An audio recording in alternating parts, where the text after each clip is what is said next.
বাহরাইনে drone হামলায় কমপক্ষে ৩২ জন আহত হয়েছেন। বাহরাইনের স্বাস্থ্য মন্ত্রণালয় জানিয়েছে ৯ মার্চ ভোরে সিট্রার আবাসিক এলাকায় একটি ড্রোন আঘাত হানলে এই হতাহতের ঘটনা ঘটে। আহতদের মধ্যে ৪ জন শিশুও রয়েছে, যাদের পায়ের আঘাত অত্যন্ত গুরুতর বলে জানা গেছে। এদের মধ্যে মাত্র ২ মাস বয়সী একটি শিশু রয়েছে। আহতদের সালমানিয়া হাসপাতালে তৎক্ষণাৎ ভর্তি করা হয়েছে। সিট্রা এই হামলার ঘটনায় বেশ কিছু বাড়ি ঘর ক্ষতিগ্রস্ত হয়েছে। এদিকে দেশটির রাষ্ট্রায়ত্ত জ্বালানি তেল রিফাইনারি প্রতিষ্ঠান বাপকো রিফাইনারিতে হামলার ঘটনায় কেঁপে ওঠে গোটা বাহরাইন। আকাশে দেখা যায় ধোঁয়া, যদিও পরে আগুন নিয়ন্ত্রণে আনা হয়।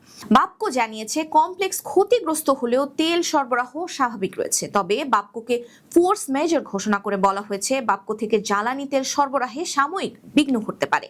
সিট্রায় ড্রোন এবং বাপকোতে হামলার জন্য ইরানকে দায়ী করেছে বাহরাইন সরকার।